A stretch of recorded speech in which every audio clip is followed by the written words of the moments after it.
Good morning, YouTube world. Hola. How you guys doing? So I wanted to talk to you guys this morning about what high temperatures do to certain fruits and vegetables. Now, in your garden, of course, you're going to have an array and a beautiful assortment of fruits and vegetables, but there are some that cannot take the high temps. One example is lettuce. Lettuce prefers comfortable low temps, even though you could put it in sun to partial shade. But lettuce prefers lower temps between, you can get away with like your 56 to 75-degree temperatures. What happens to lettuce is that it goes to seed. You may hear a lot of people say this and you go, well, what does that mean, go to seed? I don't understand that. Look at the top of my lettuce. See how that is? That means that my lettuce has went to seed, which also means it's not going to taste great at all. So what I normally do is you can cut the whole stalk down or you can just cut the tip off. That part that went to seed, you can just cut that right off. Okay? Now, also, you'll know as soon as you taste it if it's been tainted by the heat and because it's went to seed, if it's still edible or not. As soon as you taste it, it will be very, very bitter. And you can, at that point, cut the whole stalk down, replant you some more lettuce, or wait till your temperatures die down a little bit because lettuce does not like the extremely high temperatures. And what I'm speaking of when I say high temps is like 80 weeks of 80 degrees on a regular basis and above. Lettuce will not do, I don't care if you have it in the shade, lettuce will not do well in those temps. Something else that will not do very well in high temps is cucumbers. Let's go on this side of the garden. I actually harvested one of my cucumbers the other day, and if you look closely in my plants are doing really, really good, by the way. They like the high temps when it comes to growth itself, but the actual cucumbers, when they start developing, the high temperatures, that's not a good thing for the cucumbers. Look at this one. I mean, they are still growing. I'm keeping them watered during these weeks of 80 plus degree temperatures, so they're doing really good. And as you can see, you look really, really close, you can see I still have several cucumbers developing on each stalk. That's what this is. There's your cucumber right there. Look closely, and there's a cucumber right there. But what I'm going to do is I'm going to go ahead and take this one off. Really easy to harvest. My thumb's at the tip. I'm just going to pinch it and pull. Pinch and pull. That's how you harvest a cucumber. It doesn't have to be an extremely long cucumber. You don't want them to get 4 to 8 inches long or 7 or 6 inches long. That's too long. You want to get them in a nice, comfortable size so that they're still tender. The high temperatures for cucumbers, they do the same as it does for lettuce. They don't go to seed, but what they do, they change, the high temperature changes the taste of the cucumber. So when you have weeks of high temperatures, 80 plus and above, and you have planted cucumbers and they start growing and you start seeing them this size, go ahead and harvest them. Because if you leave them on there any longer with these 2 or 3 weeks of high temperatures, your cucumbers will taste bitter. So make sure you harvest your cucumbers so that they, at least you can have something. And the other ones will, the plant will still grow. It will still develop, but you don't want to leave cucumbers on there because again, it's just wasting the nutrients to that cucumber when it's just going to keep getting bigger and bigger and you're not going to be able to eat it at all. We got some little ones growing right here. I'm not harvesting that one because it's not even big enough, so we're going to leave it. Tomatoes do pretty good in the high temp, but just make sure that you keep them watered. The soil needs to be moist because cucumbers and tomatoes and watermelons, they all can absorb as much water as you can give them during these hot weeks. Even if you've harvested all your cucumbers off your plant, continue to water them every 2 days, especially if you have weeks of 80 plus degrees for weeks at a time. Look how well the watermelon is doing. The watermelon is soaking up every drop of sun. It loves the high temps, and watermelon thrives off of your high temps. So even though you're going to keep it watered, you will see the growth difference in your watermelon. The heat is a plus for your watermelon plants. And as you can see, mine are definitely doing very, very well. They're just growing as I have trained them to grow, which is downhill in the watermelon patch. So the watermelon is doing really, really good.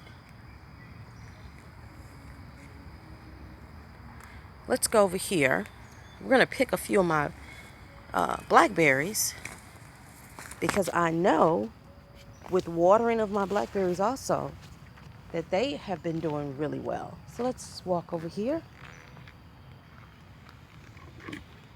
I picked a few the other morning, and I forgot to, I said, well, I didn't forget, but I said I was going to wait a day and see how the rest of them do before I pick them. Because you want to make sure you're keeping your plant well watered also, because it helps with the development of the blackberries. So let's take a look over here. Oh yeah, look at this. Wow. Those look really good. This is my first time planting a blackberry bush, and this is now my harvest. These are really easy to harvest. Look, they just pop right off. Pop right off. Beautiful. And I'm only picking the ones, as you can see, that are completely black all the way around. That's when you know that they're ready to harvest.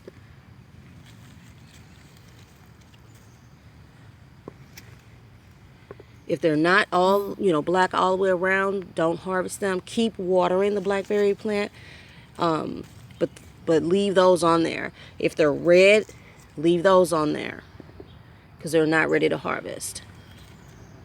See, like these, they still got some brown in there, so I'm going to leave those on there. Those other ones that are red to pinkish colors, those are not ready to harvest, so I'm leaving those on there. All right, look at that. That's not bad. For my first blackberry harvest, that's a great haul right there. Let's check out my, I think I had some development over here of a bell pepper. Bell peppers like heat, so they're doing fine. Of course, okra loves the high temperatures, so the okra plants are doing fine. Here we go. Got some development. There's a bell pepper on that plant, and here's another bell pepper on this plant. Again, bell peppers, when you see flowers, flowers mean food. Here's some flowers at the top here on this one. There's a flower there, 1 and 2. And then the flowers turn into your bell pepper. So the bell pepper is actually doing really good.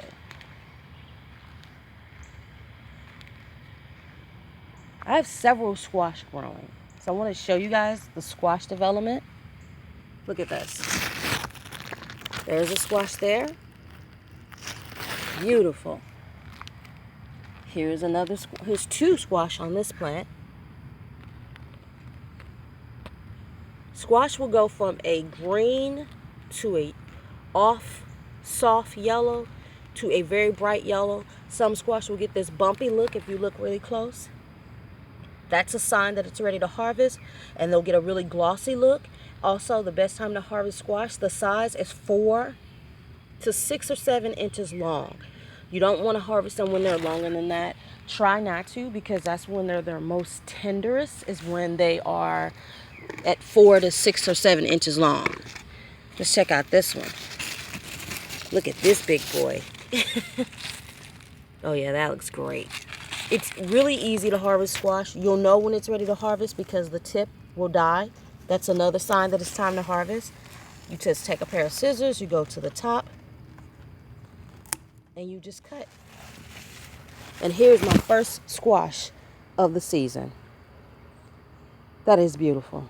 Look at that. Clean all the way around. No damage done to this squash. It's just a little sand on there. No holes, no bug damage, none of that. Because I keep my garden very, very clean. And again, the maintenance on plants is very important because it does affect your harvest. Let's look over here. See if I got any more squash to show you guys. Let's look at this plant.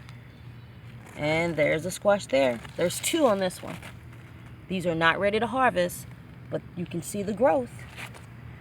And let's go over here to this plant. There's a little bitty squash there. Growing very well. I have another squash plant over here. Let's check this one out. And there's a squash growing right there.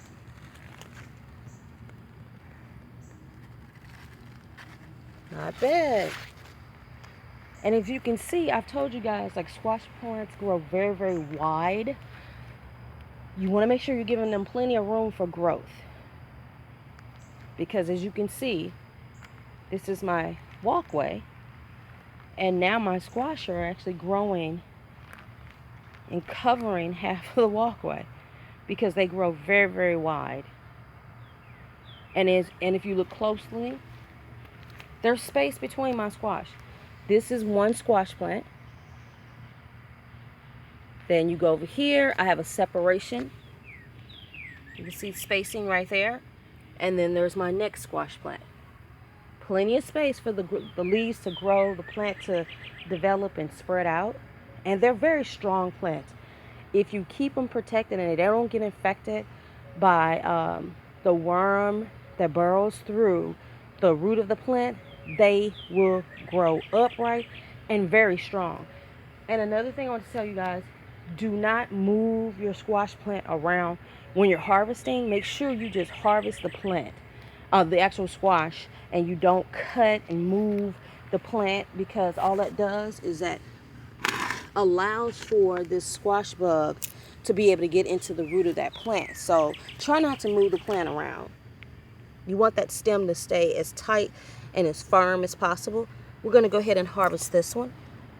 We're just going to go to the top and I'm just going to cut. That's it. Here's my second squash for the season. That's beautiful. All right, you guys. Well, that's it. Hopefully tomorrow I'll be able to do an updated video on how to correctly pollinate your squash. Have a great day and love you guys.